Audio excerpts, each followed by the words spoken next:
Yeah. Okay, great. So today we are so lucky to have with us Professor Goldwasser. He's an associate professor at the Department of Computer Science at Purdue. His research interest lies in connecting natural language with real world scenarios and using them to guide natural language understanding. Today, his talk is titled Neurosymbolic Modeling of Text in Social Context. So I don't want to take more time. So why don't you start? Great. Thank you. Thank you for the kind introduction, and thank you for inviting me and coming to the talk. My goal for today is to introduce in a slightly different way of thinking about NLP, not by looking at text in isolation, but rather trying to connect it to some external context, which could be related to a specific real-world event or a social setting, and that would modify the way we read it. Yeah, in a way, like you can, if you're in a hurry, like if you want to get the high-level view of everything, this slide is it. When we say something like thoughts and prayers, it could be understood in multiple ways. And specifically, even though this specific utterance doesn't say anything about the author's view on gun access, we can try to infer it. Specifically, by looking at trying to understand who is the speaker and why they're saying thoughts and prayers, we can understand the broader implications of what they're saying. So thoughts and prayers can be used to express a feeling of solidarity with people who are hurt by mass shooting events, or they can reflect criticism of members of Congress for not taking any kind of legislative action on the matter of gun rights. However, the text itself doesn't give us this information. We need to model the external context in which this happens and the identity of the speaker. That would disambiguate directly this text. In general, this problem becomes more and more severe as more of the political discourse moves to social media, where the context that's needed in order to understand these utterances is typically not expressed directly in the text, but rather it relies on this social context. And it turns out that social media has a couple of really harmful effects when it comes to public discourse. First of all, it has a very unfortunate and a very strong polarizing effect. Multiple studies have shown that political tweets tend to emphasize polarizing views. And when looking at that combined with the fact that today most people in the US get their news from social media or are directed to news resources from social media, this creates a very polarized view of real-world events where a shared notion of facts is hard to find. So at the end result, this presents us with a challenge that NLP researchers can potentially try to tackle, in which social media users are continuously exposed to very extreme opinions and very low quality information. And NLP can try to help provide context that's needed to understand these opinions. It can help provide different perspectives such that views are not so highly biased. It can help us understand political messaging at a larger scale, quantify the effectiveness of different messaging choices.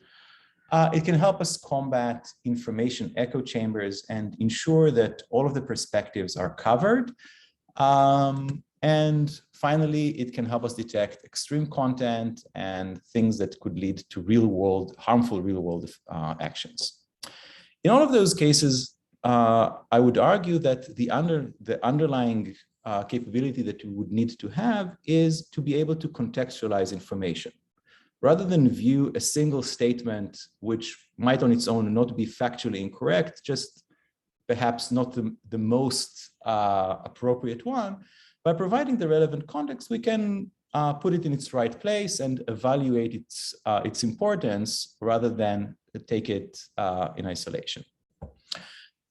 There's a lot of work right now that focuses on context, and to a large extent, in the last 3 years, NLP research has been driven by contextualized representation. However, the usual sense in which people use linguistic context is different from the one I'm arguing for. In this specific interpretation, we think about understanding the different alternative meanings of words or utterances, depending on the context in which they appear, where this context is in the text. For example, the word sick, which could mean something good, awesome, or sick as in not feeling great. Understanding the target of who is sick can help disambiguate. We usually say that if my friend is sick, they're probably not feeling great. But if my phone is sick, note the intonation difference, then it means that I really like it. However, if I were to say something like, this movie is sick, well, for some people, this movie is sick, meaning that they really liked it. But for some people, this movie is sick, nobody should watch it ever. So really the social context and the identity of the speaker is the thing that is needed to disambiguate this text. This is the relevant context that we need to model. Okay, so this in social media, this tends to happen a lot. We assume that we're talking to our friends. We don't need to explain ourselves and be verbose. But when we're looking at this context using our NLP machinery, we don't have this social information and we need to provide it. So my view of contextualized text understanding requires building a coherent interpretation of the text that's consistent with both content, the identity of the author, the social relationships, the targets that are being discussed in the text, and so on. This results in a complex information map. This map consists of text, entities, sources, dynamics of the events, and so on. It could consist of multiple documents, such in cases where we're analyzing social media conversations or a network of documents that all refer to one another. It can also refer to a complex information map derived from a single document where we're analyzing the interactions between different entities that appear in that document. So here are a couple of examples of what I mean when I say context. This corresponds to 2 recent papers that we've published. So one of them, when we're trying to analyze bias on social media, bias in news articles that were propagated on social media. Instead of analyzing documents in isolation, we also look at who is sharing them, what else are they sharing, who they're following, what are the sort of social hubs that they connect to, influencers, and so on. And at one level, this allows us to build a stronger representation for doing document analysis, where we try to answer questions such as, does this document reflect a specific perspective? For example, a specific ideological perspective? And even in a finer grained way, what are the specific attitudes that are expressed in the articles towards different entities? Knowing something about who likes this article would be a very good indication of who is going to be treated favorably and who's not in that article. At an aggregate level, we can try to analyze the context itself. By looking at these kind of contextualized representation that connect documents with their social context, we can try to answer things such as, well, in a given community, are all perspectives covered, or does it form an echo chamber? We can also try to analyze the perspectives based on the attitudes that they show towards different entities and understand what are controversial entities when we condition on things like ideology, religion, commercial interests, and so on. So this gives us great information when we want to analyze societal trends. Another such settings for context analysis is legislation. We're specifically looking at state legislation. When we want to do bill analysis, we want to first try to identify if the bill is ideologically motivated or is it just kind of a pragmatic need. For example, naming the state bird or funding garbage collector in a town, Or are we talking about controversial legislation, such as the one we're seeing right now in several states, touching on education and abortion rights?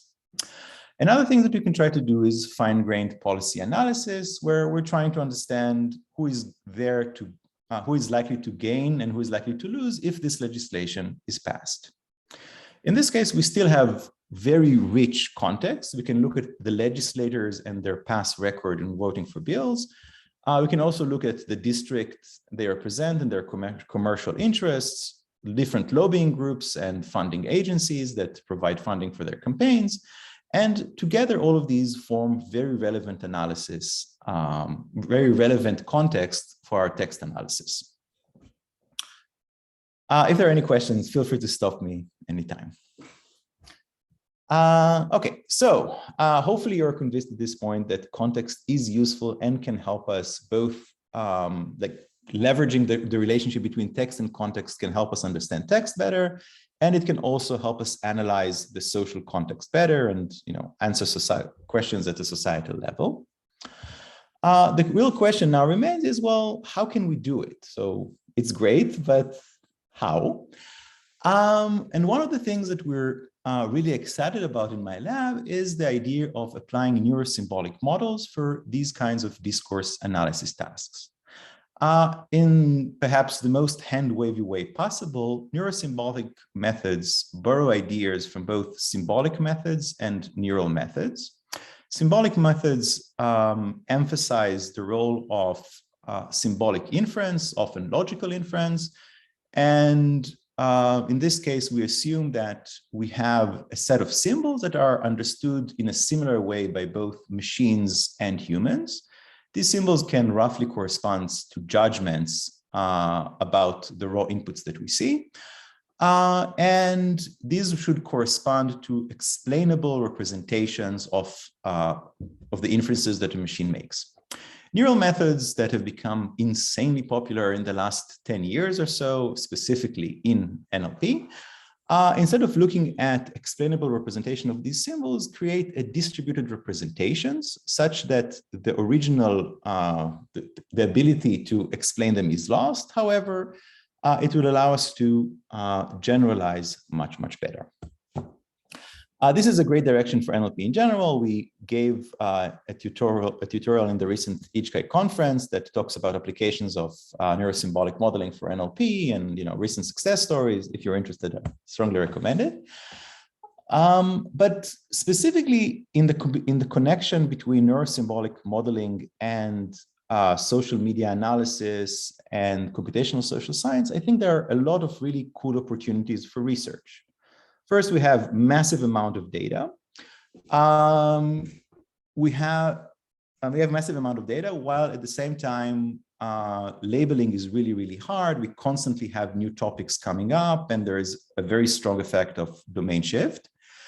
However, there are certain principles that we are informed about from social science theory that gives us very cool symbolic representations. We can argue about ideology, different way of framing arguments, different moral principles, different social attitudes that connect to these ideologies. All of these provide us with a very rich symbolic vocabulary that we can use to build our symbolic explanations and then embed those explanations using the neural aspects of the model. And again, in a super high level way, we can think about this process in a way that's a little bit similar to understanding physically grounded language. If I were to say something like close it, this utterance is meaningless unless there is some perceptual environment that allows me to ground the pronoun it. For example, if I have a door that's open and a door that's closed, close it refers to the door that's open.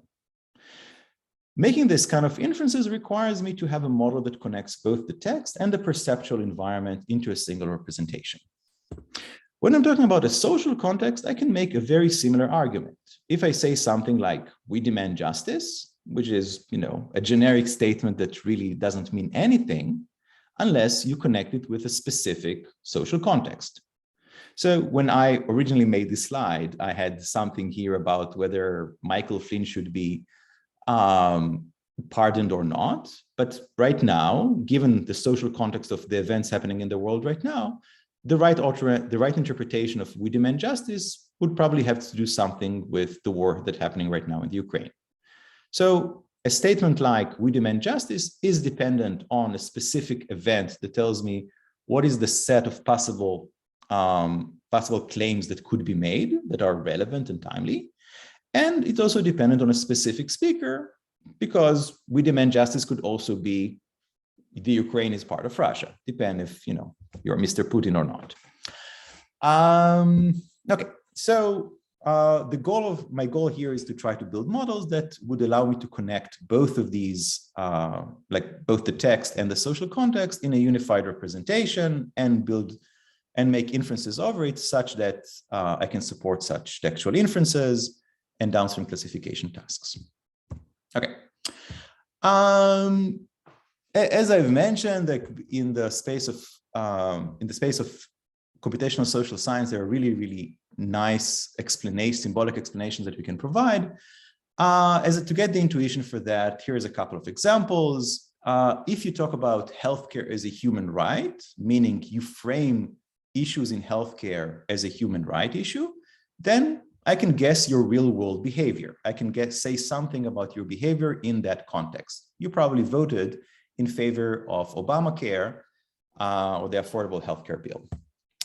I can write this. This is a formalism that we use to express such dependencies, which I'll talk about in a couple of slides.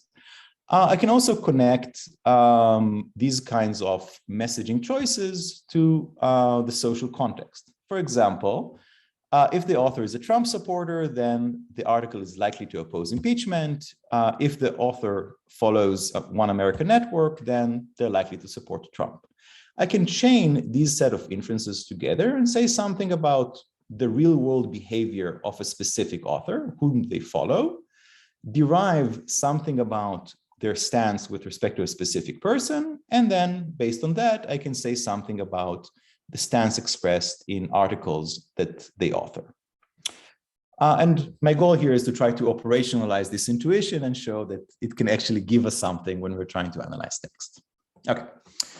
Before I jump into like the next more technically inclined content, are there any questions? Okay. All right, so in the rest of the talk, I'll try to convince you that these are not just intuitions. We can actually get somewhere using these kinds of methods and combining text and context.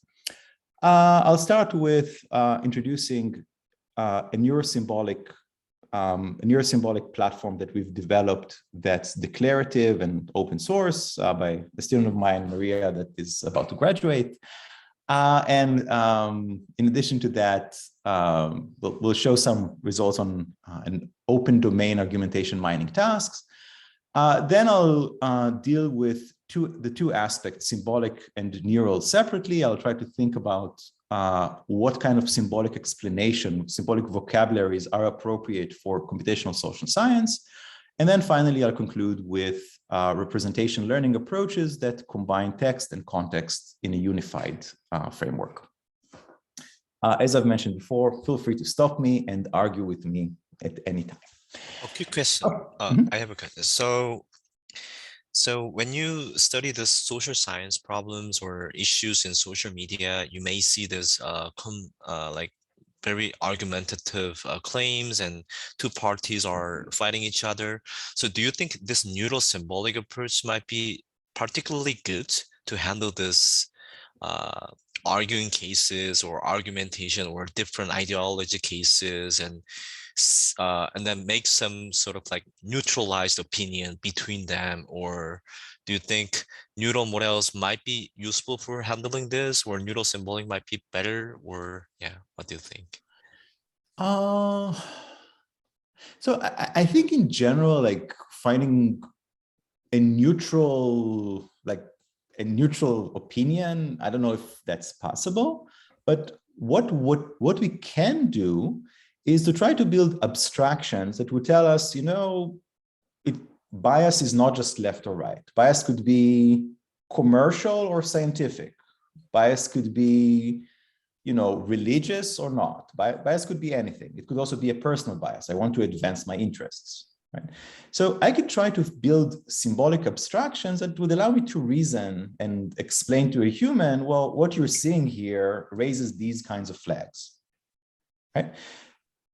My main claim is that the opportunity that we have is to use neural advances in neural networks to embed or to ground these symbols in raw text. And this is something that we really struggle with. Like if you think about, and I'll talk about it a little bit later on, but if you think about something like, well, how do you express conservative ideas when you're talking about energy policy or, I don't know, gun access? The language is going to be very different, but the symbol is the same, right? Conservative or liberal, and we need to have ways in which we are able to say, well, regardless of specific word choice, there is some abstract symbol that connects them, right? And this is the opportunity of neural models, that distributed representation are extremely effective at doing that. I see. That makes sense. Thank you. Okay, so when I'm talking about context, we can think about sort of symbolic dependencies that are useful for us to understand this context.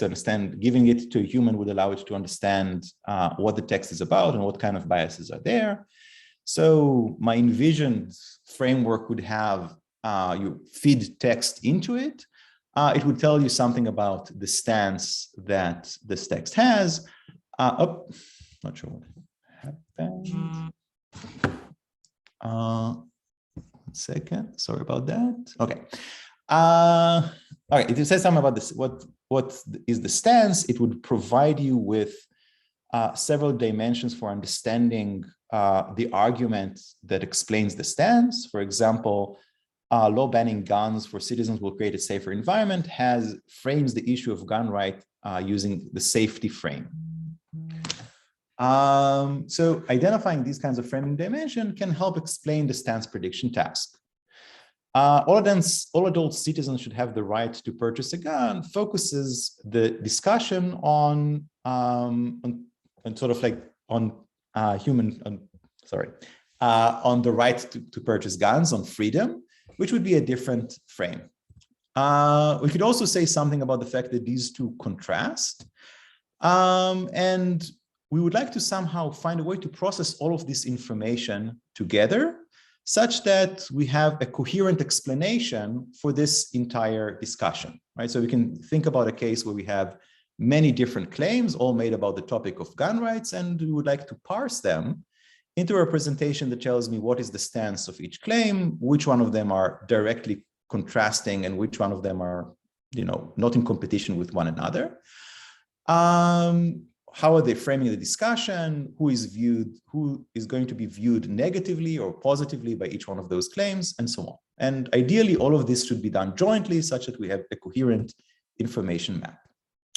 From a symbolic perspective, we can think about this as a probabilistic inference problem, where we can think about cases where maybe some part of it is directly observed. For example, I might know the stance based on the identity of the speaker, like I might know what is their stance.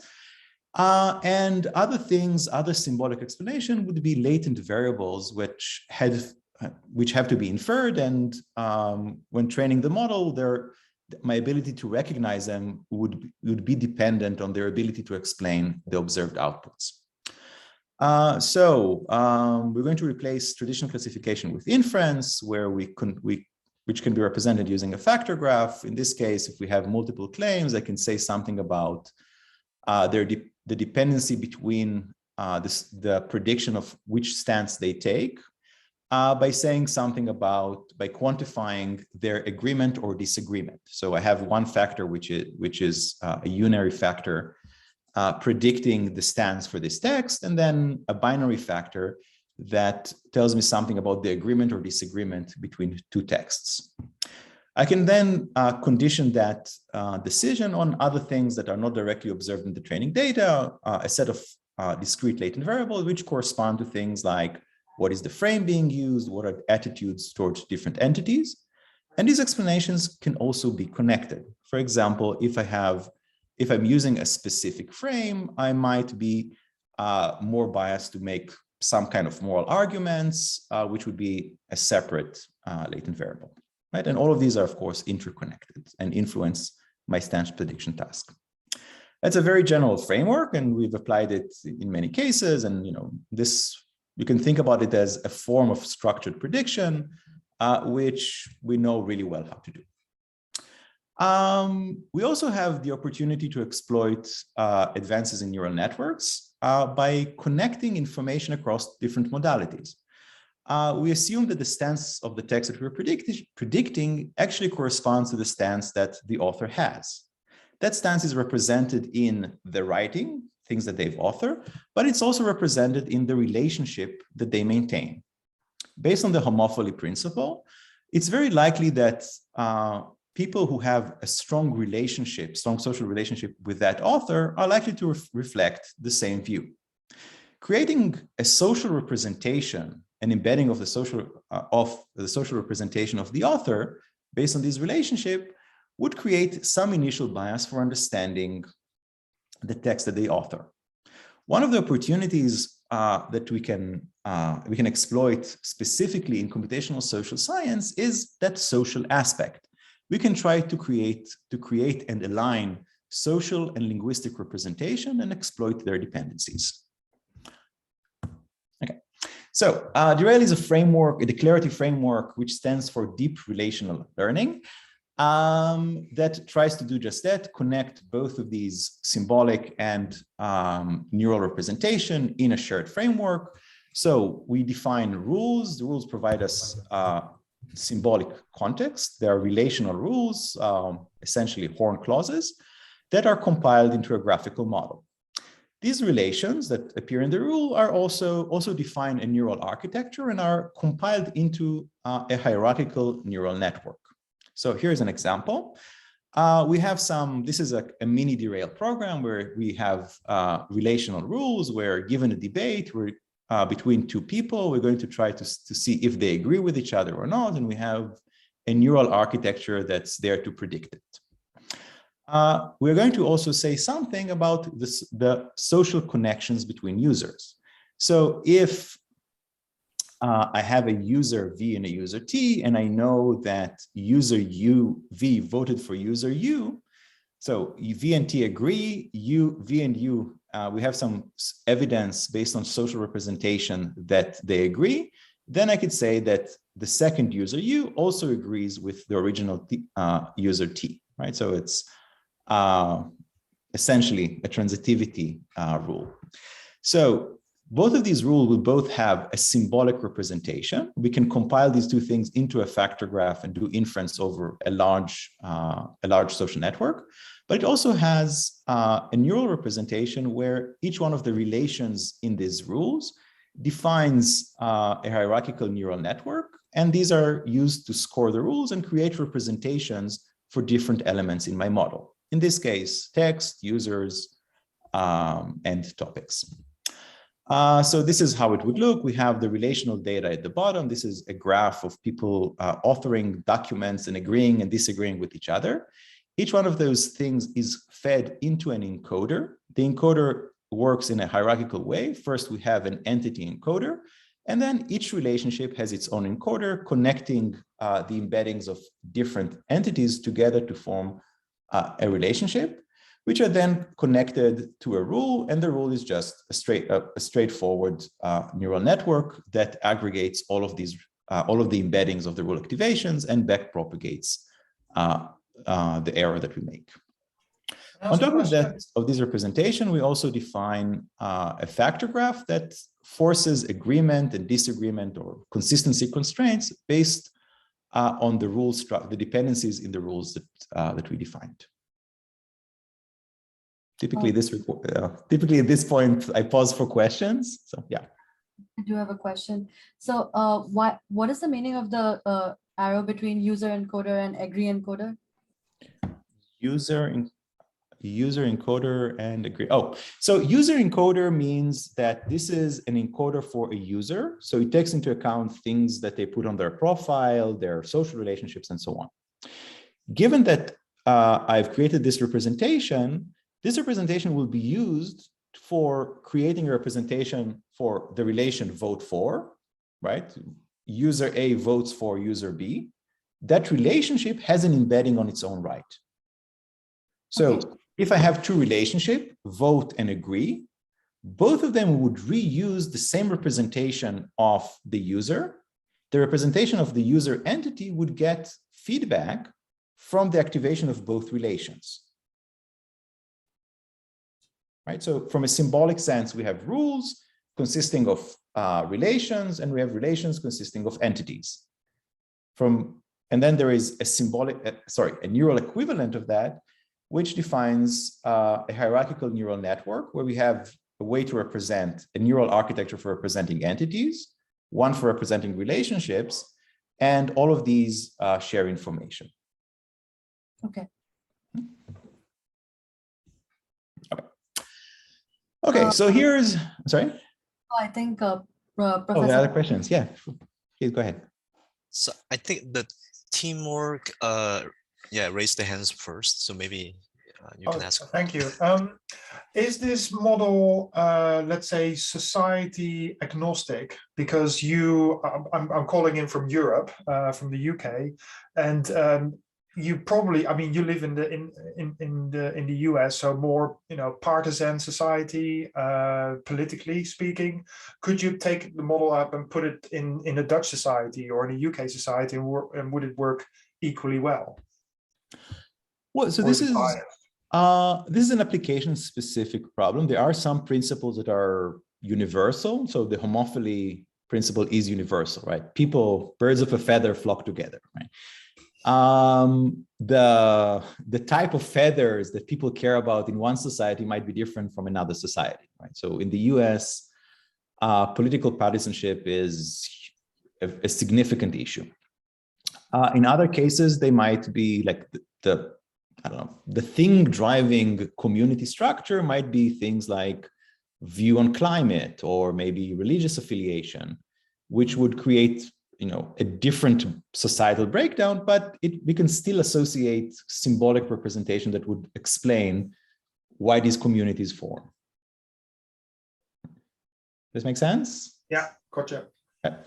I have two questions. So first of all, this is so interesting because when I was a PhD, I was trying to somehow combine this integer linear programming, and then for each entity in the ILP having some embedding. So, and then basically at the end, we make some inference using ILP, and then based on this correctness from ILP, we backpropagate to the embedding space and then compare it with the symbolic only or neural only system. But we failed in terms of getting better accuracy score. So here, are you actually doing some sort of end-to-end backpropagation? So in the layer of like a structured inference layer, so let's say you got the ground truth label, and it turns out the final prediction throughout the embedding and throughout the rule, that was wrong. So maybe you're teaching the model that, hey, your embedding this case is wrong, or your rule might be wrong, or something like. So is there any like neural symbolic backpropagation process using some reinforcement learning or whatever? Yeah. So at a high level, what we're doing here, and I'm going to use like a sequence of buzzwords right now. What we're doing is a neural CRF that's globally trained or globally normalized with an added effect of relational multitask learning. We evaluated the contribution of learning separately and global learning and having this relational multitask learning or not. Relational multitask learning means that the entity and relational encoders are influenced together by all rules in which they participate, right? So my entity representation should be consistent with my social relationships and my text. Both influence my entity representation. Mm-hmm. And we've showed that this helps. in some application it helps more, in some applications it helps less, but there is a nice effect. And I think, and I'm going to talk about it in like the next, in 2 slides, where I show what is actually being learned by the model. Like, what does it mean? Like, we don't have any direct supervision for what is conservative, but what did the model learn for the term conservative? What does it mean? Right, and we have both social and linguistic analysis of that. Cool. And who are actually making these rules? Who is coming up with the rules? Yeah. People. Like we assume that people know the domain. Okay. I'm going to give some other examples of where we stand, but a lot of the challenge that we have in many cases is to come up with the right vocabulary, right? So the rules are usually like trying to replicate or sort of reverse engineer the dynamics of a situation, right? So I know that framing, decision, political ideology are interdependent. So I'm going to have a rule that reflects that. I see. Thank you. Right, sure. I had a follow-up to that. If are you making all possible rules to an outcome, or is it the most likely rule to an outcome? Because like a combination of parameters can lead to an outcome, right? I'm not sure that I understand. So we are going to say that we're going to span all possibilities, meaning that I'm going to say, I don't know if let me, where were the rules? Yeah. So I'm going to say here that the agree relationship can have, in this case, it's a binary predicate, right? It either holds or not. I can make it, add another thing and like say that agree conditioned on topic, and then, I have to span all of these, right? So it's up to the person modeling the domain to decide at what level of granularity they want to support. Okay. So and of course, there's like, there's a price to pay computationally if you go too crazy. Okay, so you can actually just stick to agree, or you can add agree with like another factor. Yep.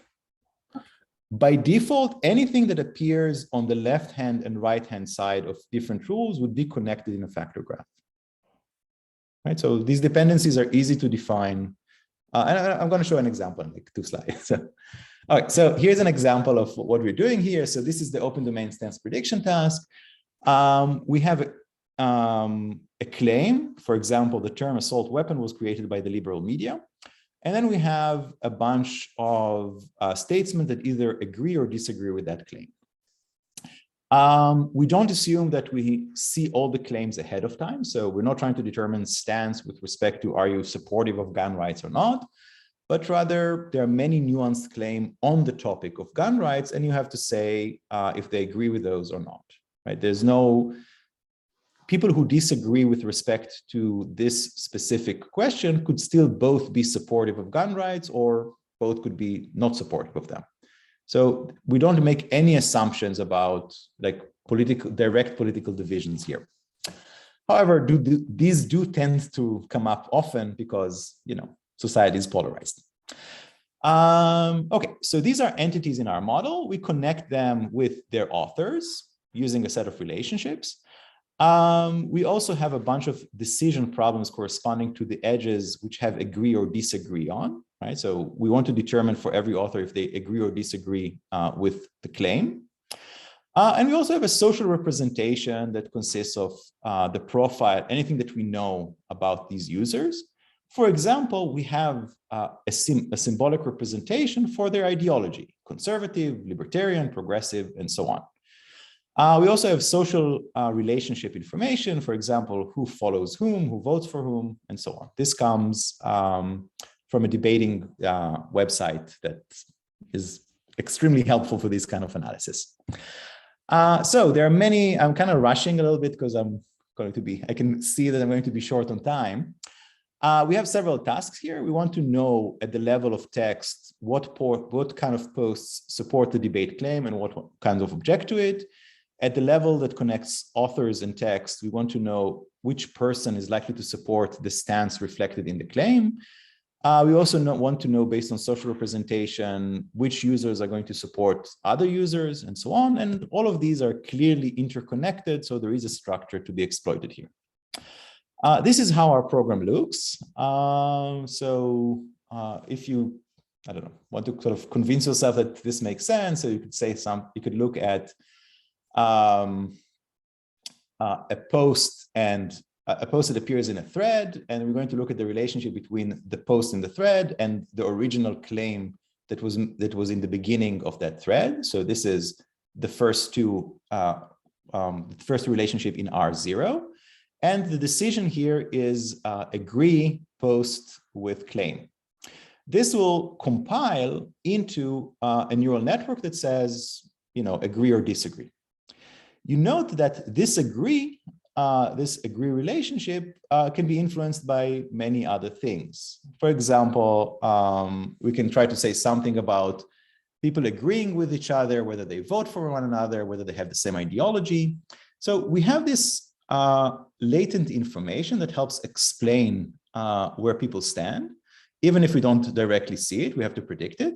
For example, we're trying to predict the ideology reflected by a post. If we know the author of the post, how does that influence the decision that we have about the ideology that they believe in, and so on. And all of these are connected together using an additional set of rules to form consistent decisions. So all of this is processed together. As I promised, a very quick analysis of what we found here. The ideology label, the ideology symbols are actually symbols that were, we didn't get any supervision for them. They are an emergent property, a symbol that we learned a representation for by associating users with text and their social relationships. When we looked at what kind of statements were identified or were embedded close to the embedding of different ideological symbols, we find that they were mostly consistent. Note that the ideological symbols only appeared in the context of people, not in the context of text. So this allows us to propagate information from users to text. So no gun laws should be passed restricting the right to bear arms. This is identified as highly conservative. So we looked at the similarity between all of these labels, and then we normalized it to form a probability distribution. And anyway, these are nicely cherry-picked to sort of reflect this, but it is interesting that it captures it quite nicely. And these kinds of claims are quite nuanced. And despite that, we can explain the claim using the ideology symbol as an emergent property without any supervision. We also looked at how this generalizes outside of this debate data set. One could argue that debates are not how people talk. People are messier than debaters, and none is messier than politicians. So we looked at statements made by politicians and tried to see if our model can make sense of them. We looked at Trump, Biden, and Sanders as sort of political examples of people who are centrist, right-winged and left-winged. And we looked at the distribution we looked at the statements, associated symbols with them, and then we looked at the distribution of labels associated with these statements. For Sanders, we could see that it's overwhelmingly blue. For Biden, it's the proportion is still majority blue, but the proportion is less striking, and Trump is mostly red. We actually looked at what are the blue statements made by Trump, and it was surprising. Some of his older statements were sort of surprisingly liberal, so the model was not incorrect in those. All right. When it comes to actually seeing how this works in practice, we looked at several settings for applying our model. Specifically, we have the orange line corresponding to a full application of our model. The black line that builds independent models and then connects them using inference, but without global training. And then the black one is without the relational multitask learning approach. So every network is trained separately. Then we have trained separately and connected with constraints without global learning. And finally, just a local model. We changed the amount of supervision that the model was afforded to. Each one of the models was given. And interestingly, because of the fact that in the joint models, we have information flow from users to the text, even though we have zero label data analyzing the stance of posts, we can still do quite well, right? So our initial model, is at around 60 or 61 without any direct supervision. And mind you, this is a very, very difficult task. As we add more information, as we add more training data, things start to look nicer, and performance improves, but the gap remains. Okay, the next thing I'm going to talk about, oh my, I'm out of time almost, is coming up with a symbolic vocabulary for understanding political messaging. Social media right now is the main tool for political discourse, as almost tragically became visible in the last couple of years. Unlike traditional outlets, this is a conversation where politicians can test ideas, get feedback, actively build support, and influence public discourse, which explains its popularity. By far, the most, when we're looking at the space of political discourse, politicians by far are the ones that get the most engagement from users. These are some statistics before the January 6th insurrection, where Trump still had an sort of active Twitter following. So we want to find ways to automatically decode this information. And so what does it mean to decode it? We want to try to build a representation of what topic are we talking about, what is the stance that the politician has on this topic, and how this topic is framed. So in some cases, this is really easy. So we look at 6 years later, healthcare costs have skyrocketed and millions have lost access, repeal Obamacare. So clearly not a fan of Obamacare, stance is trivial. We can also look at framing as a way to abstract over the arguments that support the stance. So we can say, instead of saying Obamacare should have been repealed because it's too expensive, an abstraction of that could be healthcare should be framed as an economic issue. The frame economic issue serves as a symbolic explanation for the argument.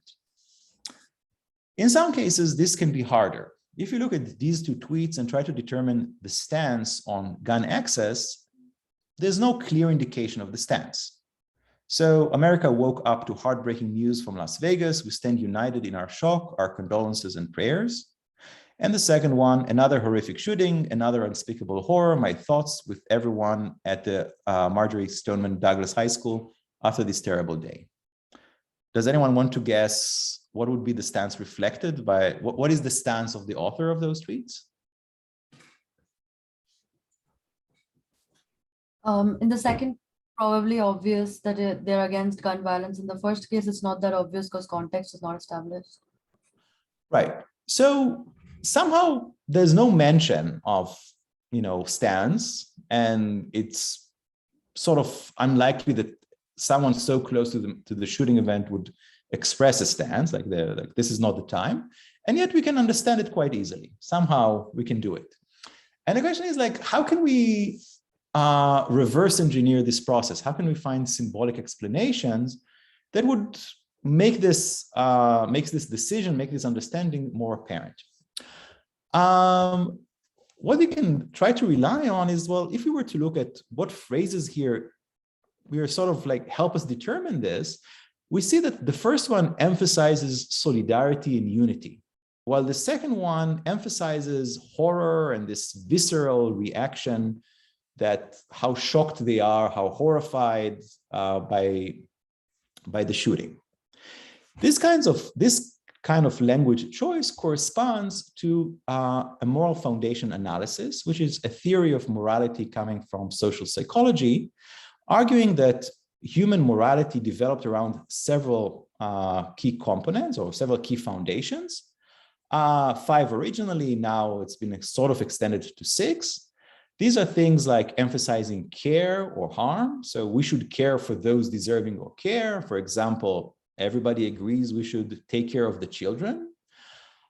Fairness, loyalty and betrayal. So this often emphasizes ideas such as loyalty to the group. Very often people who object immigration rights and use this kind of moral foundation, authority, and purity and degradation. In the case of mass shooting events, people who, in the context of right after the mass shooting event, people who talk about a sense of solidarity or use the loyalty moral foundation tend to correlate with people who oppose any change to gun rights, and people who use purity, or more specifically degradation, which is the negative side of purity, are highly correlated with people who want to change those gun access rights and limit access.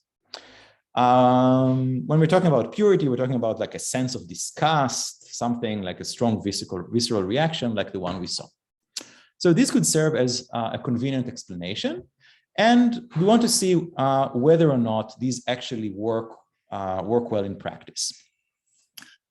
We came up with, in our initial work, looked at framing, I guess both framing and moral foundation. We applied it in a weekly supervised setting, relying on a similar principle like the ones that we've talked about. So replacing direct supervision with social context and behavioral information.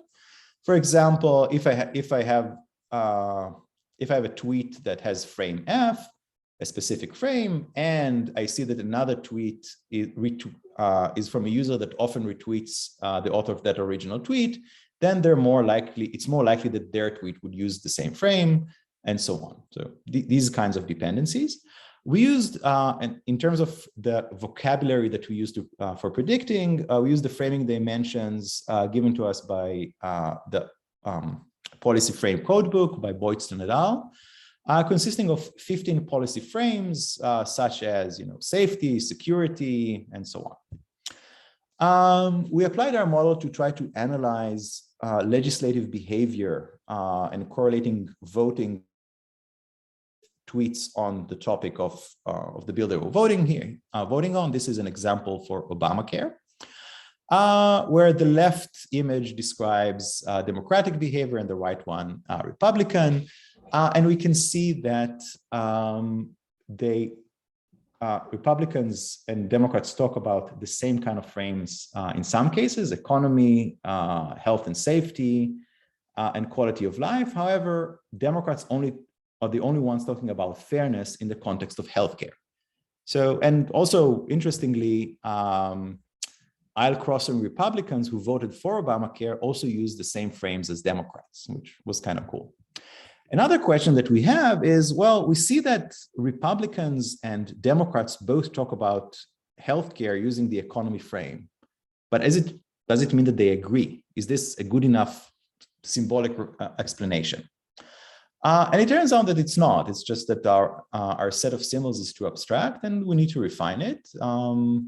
In the interest of time, I'm going to skip the description, but in a subsequent work, we identified a hierarchical set of frames where each one of those policy frames was broken down into issue-specific subframes, which provide us with much better explanations. On the left here, we see the original set of frames, the original set of explanations. Being on the close to the diagonal or distance from the diagonal means how close you are to a uniform distribution of people on the left and on the right using the same frame. Using our subframes, you could see that this is much more polarized, reflecting the different framing dimensions that people actually use on each side. We also had a similar analysis for moral foundation, and based on research done in psychology, we know that liberals tend to emphasize fairness, while conservatives tend to emphasize loyalty and authority. But it turns out that everybody cares, right? Everybody uses the care moral foundation, expressing, their behavior being driven and justified by the notion that you should care for those who are in need. But it turns out that different groups care about different targets. For example, in the context of immigration, we can think about one side that oppose immigration as the context of Obamacare, we can think about one side as caring for small businesses and the other for small businesses that have to provide healthcare options for their workers, as opposed for caring for Americans that do not have health insurance. So the moral principle is the same, but the identity of the target to whom it is applied is different. So we develop a set of morality framed, and the moral foundation is broken down or decomposed into a frame structure where the moral foundation acts as a predicate, and it has arguments that are typed according to the specific frame. So if I'm going to talk about care and harm, there is the identity of the person providing care, another one for the entity that's causing the harm, and the target that would benefit from the care or negatively influenced by the harm. Similarly, for fairness, loyalty, authority, and subversion, for all of these, we have frame structure. I'm going to skip the derail model for the interest of time. Let me just plug our work a little bit once again. Like we could see that when we compare our work to just to BERT, we have a significant improvement. So inference helps, and it's always worth doing it. What we end up with at the end of the day is a really nice understanding when we look at it at an aggregate level of what entities do different sides of the political map care about. For example, in the context of the abortion rights debate, we could say that we can identify the entities that different groups would associate most often different moral sentiment with. For example, on the left, women are the target of fairness and cheating. Planned Parenthood is the target of loyalty and betrayal, while on the right, life is the target of purity. Planned Parenthood is often the entity who is actively doing the cheating, right? So, which can serve as an explanation for the stances often expressed by both sides. We also have aggregated results for January 6th insurrection in the paper, and it's sort of interesting because you could see how attitudes shift before and after the January 6th insurrection. Okay, since I have 1 minute left, I'm going to use it to motivate our most recent work. So I'm jumping ahead a little bit. So in our final work that was presented in this last year's EMNLP, we looked at socially grounded language representation, a representation learning framework where we process text and context jointly and create combined views that would help us support inferences. For example, if we have a statement like, we should keep our teachers safe, when conditioning it on the social context and the speaker, Mike Pence, we're able to make a paraphrase inference that this is equivalent to arming school teachers would stop active shooters, while when conditioning it on the identity of Kamala Harris and the social context, the inference would be that banning guns would avoid mass shootings. So our goal here is to provide this generalized view where we can create context-dependent representation that would support textual inferences and classifications in a better way. The input to the setup is a graph consisting both of text, author, targeted entities in those texts, other kind of in texts that help characterize real-world events that the authors write about, and all of this is done is sort of represented together. We created these graphs for different topics, and for each topic we identified specific events. An event could be something that happened, has a specific time and place. So January 6th insurrection, confirmation hearing for justice, these are events. And we collect all tweets and all news articles, all tweets by politicians and all news articles that were published about it.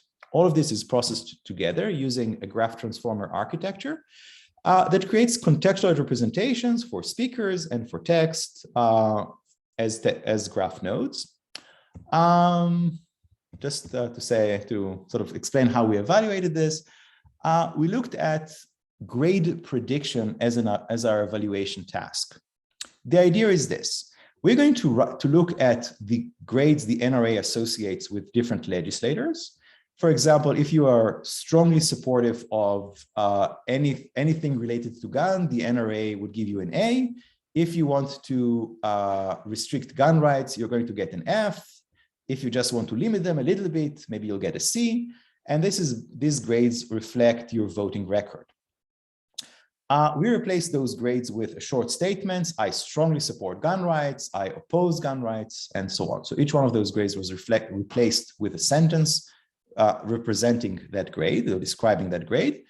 And we then tried to look at the similarity given by our model for different legislators, which take into account both of their behaviors and the text that they've authored. And we also embedded the representation of the grade in the same space. We then asked, what is the most likely grade for each one? When we took the text written by all of these legislators and aggregated them using BERT, we got to 41.5. When we used our model, we got to just over 63, showing that processing all of this information together, and it's not just about representing text, connecting those texts to social relationships really helps. That's what I want to quantify it. We also had quite a few of qualitative analysis showing what the model learns. Since I'm out of time, I won't talk about them, but I strongly encourage you, if you're interested in that. I'm really excited about this paper. So if you're interested, definitely take a look. All right, to summarize, context is everything. So there's many cool NLP tasks that connect social context with text, and that helps both understanding the text better and understanding the real world a little bit better. Neurosymbolic modeling gives us a very convenient framework to provide explanations that connect text and context together. We have an, shameless plug. We have an open source framework, so feel very free to download it, and we'll provide the support if you want to use it. Well, thank you for listening, and thanks to all my students who are the one who actually did the work. And apologies for going over time. No, thank you very much. That was a really good talk. We're so lucky to have you here. Thank you. I'm sure there are a lot of questions for you. Anyone want to go first with the questions?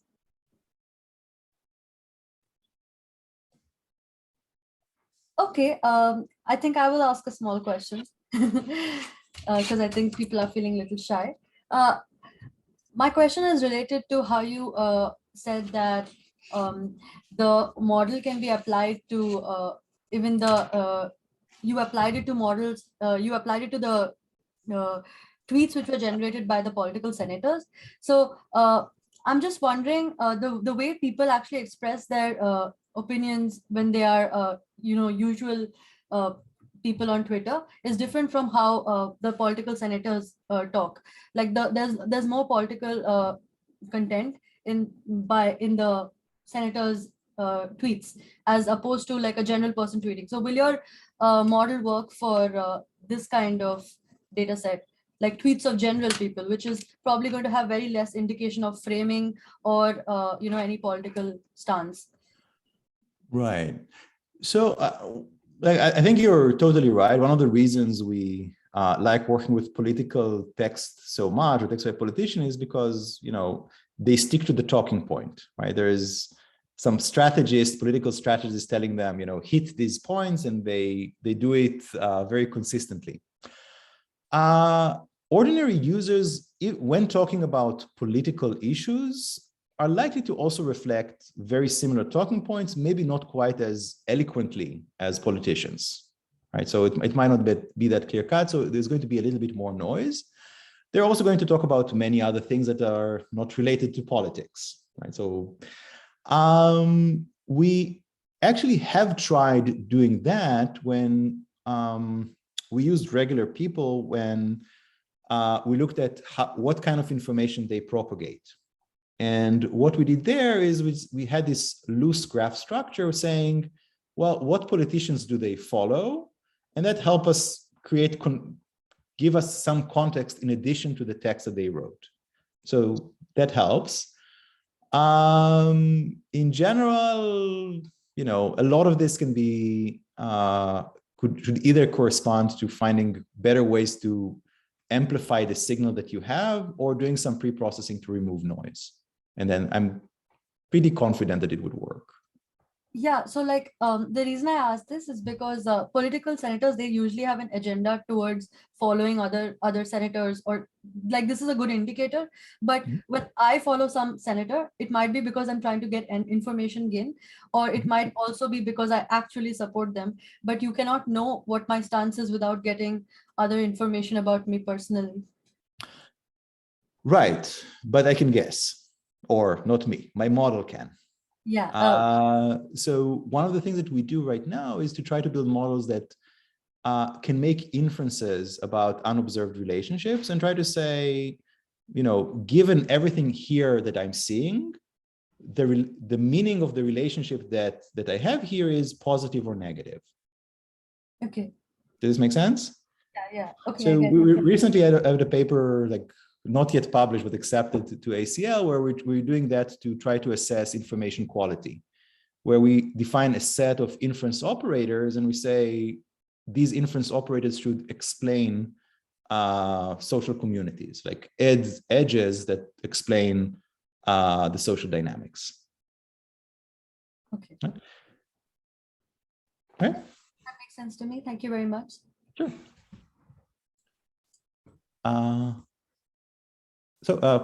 There's another question. Please go ahead and ask.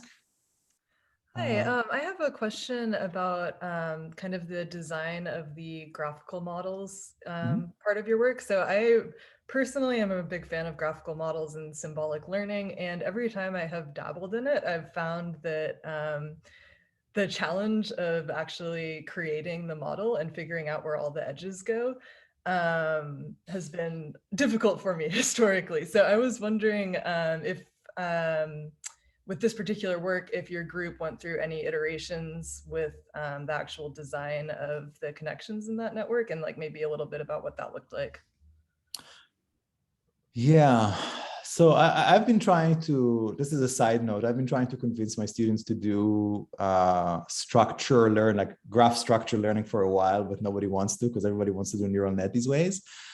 It's a really good question. So part of the dirty secret of these models is that there's a lot of engineering that goes into finding the right dependencies. What usually happens is that we start out with some theory of what influences what, and then we see, whether or not it's meaningful. For example, when doing the moral framing thing, we had a lot of hopes that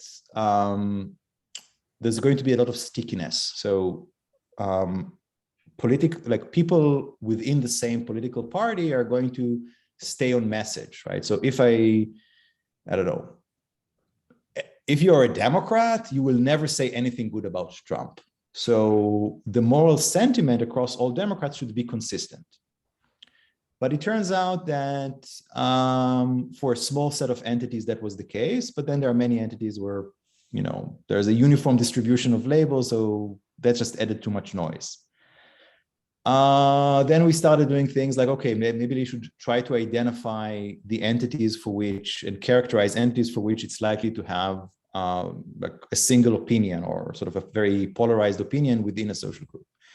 But then computationally that became really complicated because, there are many, many entities.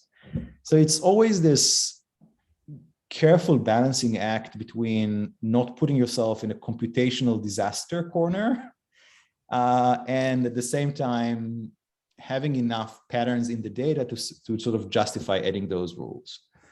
The nice thing about having a declarative framework is that it's just really, really easy to do this this engineering process.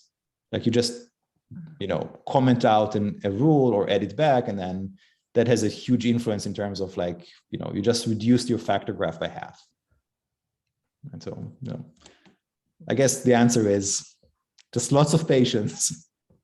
Right. No, that's very interesting. Thank you.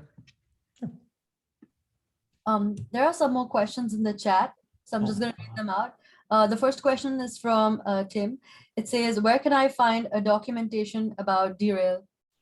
Do you have a link? Yes, but probably one. So it's our most recent tackle work with Maria Pacheco. There should be a GitHub link in that article. The title of the paper is Modeling Content and Context Using Deep Relational Learning. So I can try to find a link here, but anyway. So what I suggest is that, like, if you can't find it, just shoot me an email, but it's our Tackle 2021 paper. So I just like typed out what you just said, and maybe they can just Google it. So, so the Thank next question is from Zay, and the question is, have you used neural graphical modeling, which is DGN, to embed the graph structures between users?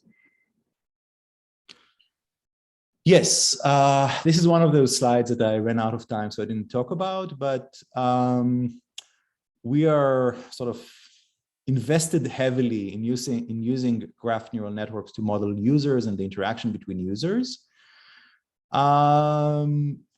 We've done it in several works. In our most recent one, the one that I sort of rushed through it in the last slides, what we're doing there is that we create contextualized user representation where we have some initial representation of a user, and then we say, okay, now we can, using one of the advantages of graph neural networks is that you can invent a graph structure for them to sort of create a contextualized representation.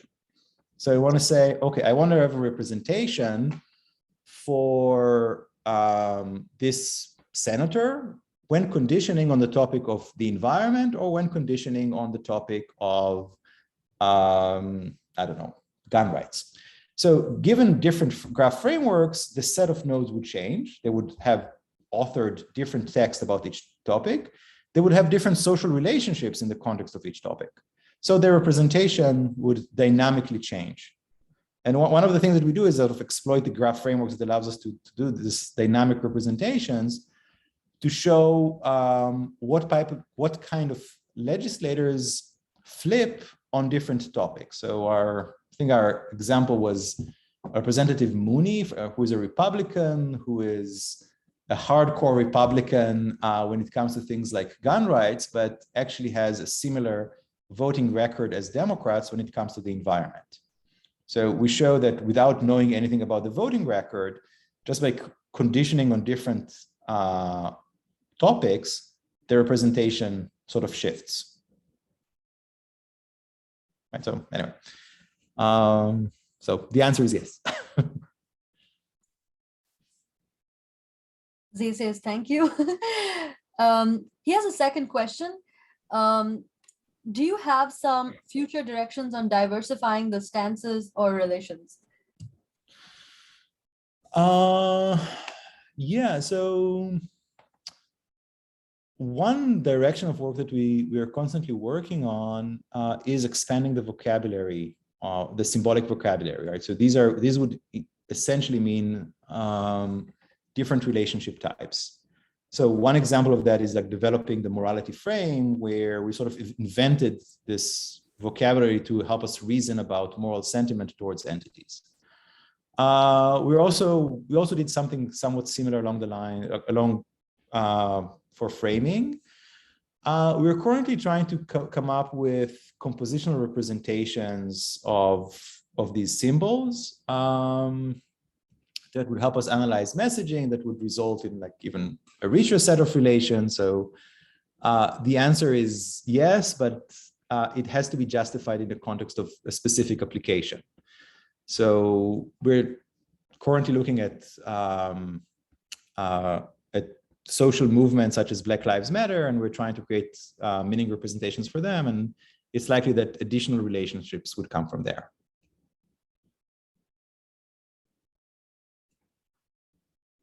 Thank you. That makes a lot of sense. There's another question. Oh, okay. Somebody has raised a hand.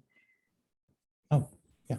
Yeah. I just have this very quick two question. And before beginning the question, I just wanted to say that like I really enjoyed the talk. The social media and then the NLP and then the social science combination is something that I personally enjoyed it, working on it. So just thank you very much.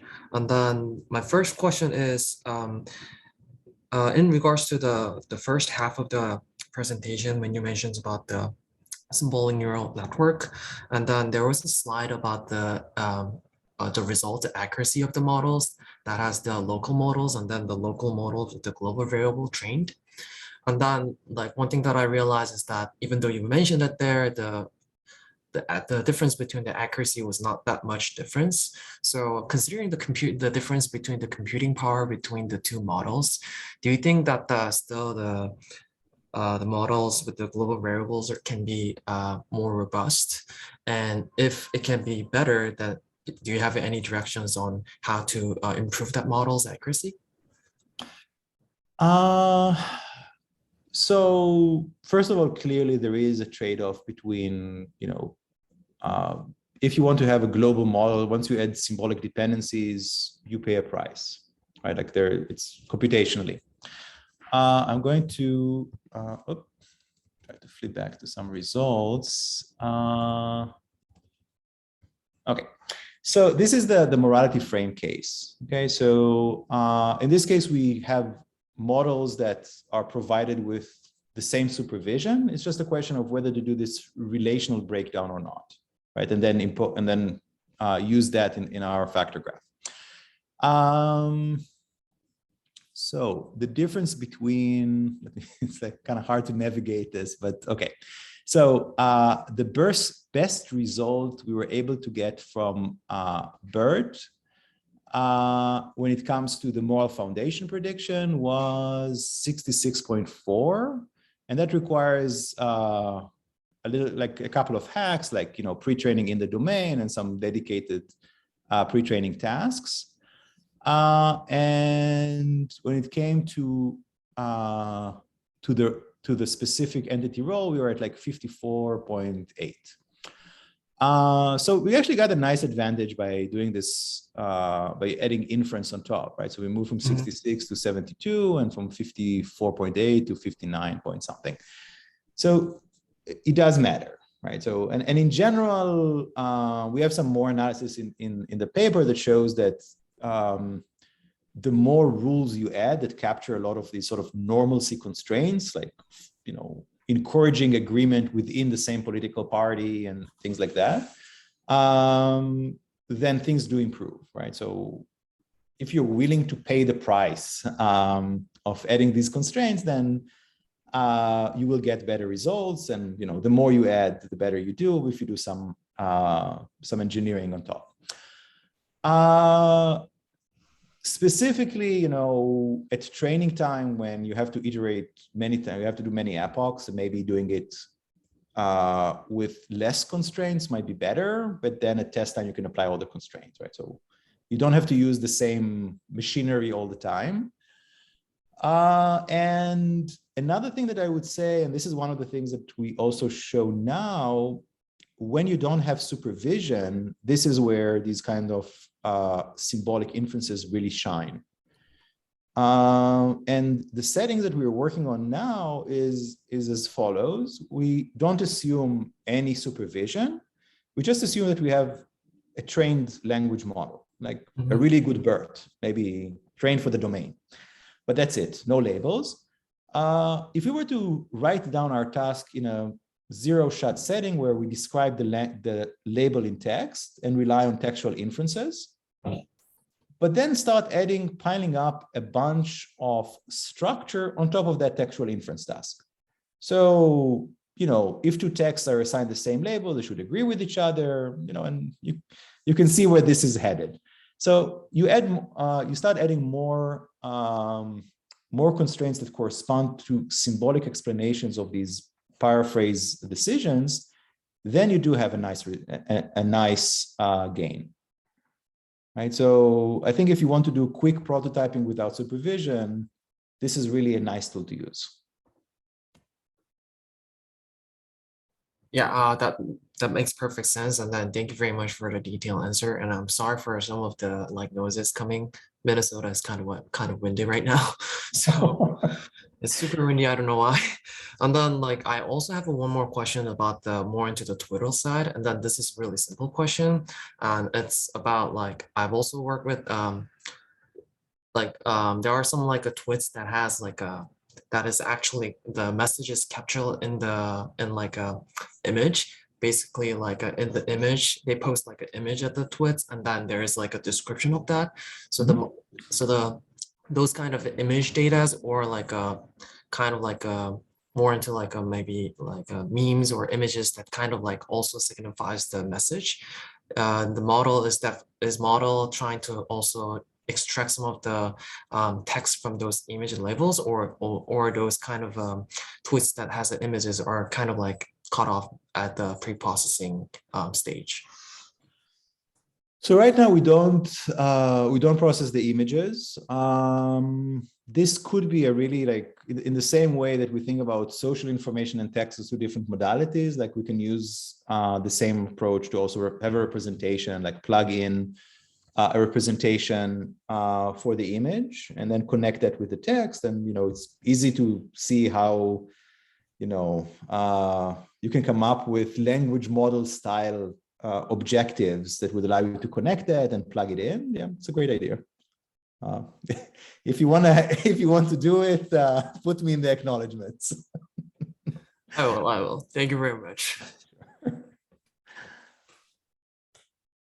I'm kidding, of course. Uh, All right. Does anyone else have any other question? I have one small question, but I'm just gonna wait for somebody else. Okay, I'm going to take the silence as a no. So my question is related to, you mentioned that the Black Lives Matter topic. So I think in that, one of the factors might be the author's identity itself. Like depending on the author's identity and their racial preferences and things like that, they might have a specific opinion. So in these kind of cases, especially related to social media, how do you get information about the author? So I think there are two answers to your question. One answer is how do we get information about the author? And the other one, how do we get information that we can evaluate about the author, right? Yeah. And they are different. So information about the author is directly observed and it's easy to obtain and very useful. So these correspond to tweets, retweets, things that they put on their profile. All of this, is there. The main problem that we have is how can you tell so you have this information, but how can you say where they stand on issues? Are they part of the movement or not? How do you evaluate anything here, right? So that's one of the big problems that we're dealing with. What we typically do is we break it down into two levels of analysis. One level is the traditional, costly, and annoying data annotation, where we try to characterize users based by analyzing their tweets and then manually annotating their stances on specific topics, either at the topic level, are they supportive of Black Lives Matter or not, or even at the level of entities, like what are their views on a specific entity. The second thing that we do is a cheaper analysis, but it's still useful, where we're trying to see if the model makes reasonable clusters, right? So based on the representation that the model learns, we're going to see what kind of users are being grouped together. Do they care about the same entities? Based on the predictions of our model, do they express similar sentiment towards these entities? And any other kinds of normalcy constraints. So we do a lot of, I guess the nearest neighbor in NLP land would be, how do you evaluate topic models, right? So topics are also these, so we do these kinds of things. So it's like if you know about somebody's label very confidently, you're going to like label propagate to all the people in the same cluster, and they might be in the same label. So we do things such as like we can rely on the predictions of our model. So we can say, let's make predictions and then see what is the purity of the clusters. Like how do people inside the same cluster think the same? Or is there sort of like a uniform distribution of opinions about different people and different topics? We can also, what we also sometimes do is something like an intrusion test, where we're saying our model thinks that these three users are very similar. Do you think that too? When, we can ask a person, like, do you think that too? Like, do they look like they would be friends? Because our model thinks that they should be. These are much, much easier to obtain than reading through many different tweets and then forming opinions. Other things that we do is we're saying, well, within a cluster, if we have some users that we know what they think, so do users inside the clusters, do they follow or have strong social ties with these users in a consistent way? So that's one of the things that we did, where we created these clusters of social movement activists. And then we say, let's look at politicians that they follow or media personalities that they follow. And those people are high profile. We know what they think. Does it make sense? Based on the homophily principle, does this make sense or not? Okay. Yeah, that makes sense to me. Thank you very much. Are there any other questions in the audience? Looks like there aren't. So yeah, thank you very much for coming here today and giving us this amazing talk. It was so good. I'm going to reach out later after this presentation and ask you maybe for the slides. Sure. Very lucky to have hosted you. Thank you very much. Thank you so much for having me, and thank you for this really engaging discussion. I had a lot of fun. Thank you so much. Thank you so much. Have a good day. Thank you. Bye-bye.